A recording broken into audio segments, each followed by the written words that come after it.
fear of losing in whatever role we are playing in life is present. So how can we rule out that fear and channelize our positive energy back?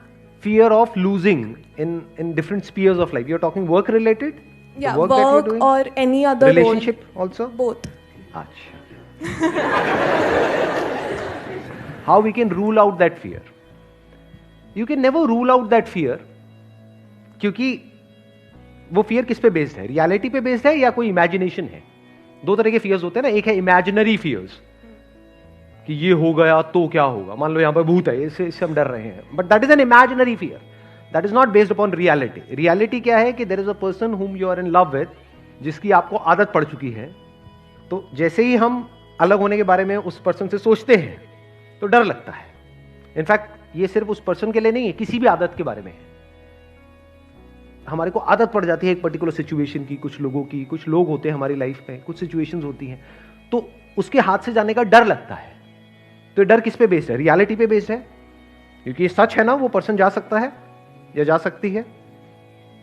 So this fear, अगर fundamentally आप देखोगे, this fear is not the fear of losing out that particular person और that situation.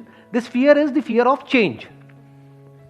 हमको बदलाव से डर लग रहा है, क्योंकि ऐसा नहीं है कि वो जो पर्सन है वो दुनिया का आखिरी है, कि जिसके भी साथ आप रिलेशनशिप में, वो दुनिया की आखिरी लड़की थोड़ी है. आखिरी है क्या? नहीं है, और भी है, उससे बेटर भी है. बेटर भी क्या होता है? आपके स्टैंड पॉइंट से है कि वो बेटर है या नहीं है.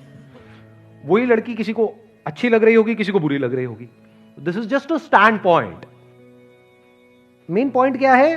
We are afraid of change. तो जब तक we are afraid of change in life, and death is a part of this change. एक तो चेंज है अलग होना, एक है किसी की डेथ भी हो सकती है, कभी भी हो सकती है. तो we are always afraid of change, कि जो नई सिचुएशन होगी, बिकॉज दैट इज अननोन. हमें नहीं पता वहां पर क्या हो रहा होगा, हमें नहीं पता. जैसे बोलते भी हैं लोग कि मेरे को इतनी अच्छी लड़की दोबारा नहीं मिलेगी. अच्छा, इतनी अच्छी है? इतनी अच्छी कहां होती है? कैसी होती है? मैं भी देखना चाहूंगा.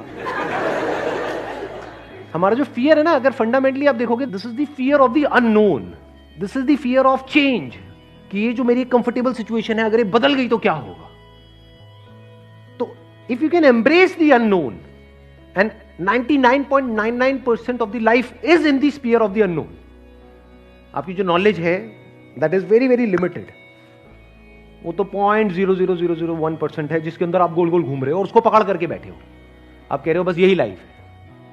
अगर ये मेरे हाथ से चली गई, जो भी इस लाइफ में है, लोग हैं, सिचुएशंस है, जो भी कुछ है, ये चला गया तो मेरी लाइफ ही बेकार है. जबकि ऐसा नहीं है. इसके बाहर हो सकता है बहुत कुछ हो, बट हम उससे डरते हैं. तो if you can see this reality कि life is in the unknown, growth is in the unknown, growth can't be in the known. If you can embrace the unknown, unknown जिसको चेंज बोलते हैं, which is the very nature of life, which is the very nature of everything, because nothing is static in life. If you can see it as a fact कि सब कुछ बदलेगा. ये बात अभी समझ नहीं आएगी आप लोगों को इस एज में. ये मैच्योरिटी कुछ पर्टिकुलर टाइम बाद आती है, एक पर्टिकुलर एज के बाद में आती है, जब हम अपनी ही लाइफ को बारीकी से ऑब्जर्व करते हैं कि एक टाइम पे जो ऐसा लग रहा था बिल्कुल लाइफ और डेथ सिचुएशन थी, ऐसा लग रहा होता है कि इसके बिना तो मेरी लाइफ ही नहीं चल सकती. सब कुछ खत्म हो जाएगा. कुछ भी खत्म नहीं होता है. लाइफ चलती रहती है और बेटर होती रहती है, अगर अंदर से आप सीख रहे हो, अंदर से आप ग्रो कर रहे हो.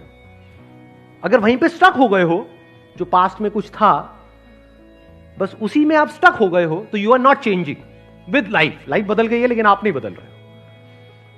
If you constantly change with life, there is no fear. उस चेंज में क्या आ गया? सब कुछ आ गया. कुछ भी बदल सकता है, कुछ भी हो सकता है. If you are actually okay for everything, मतलब कि बहुत स्ट्रगल करके एक लेवल पे आप पहुंचे हो, वो सब कुछ अगले दिन खत्म हो सकता है. If you are okay with this, not theoretically but actually, ये पर्सन है, जाता है चला जाए, जाती है चली जाए. If you are actually okay with it, तो कोई प्रॉब्लम नहीं. Then there is no fear. Then you are living a fearless life. इसी को फियरलेस लाइफ बोलते हैं.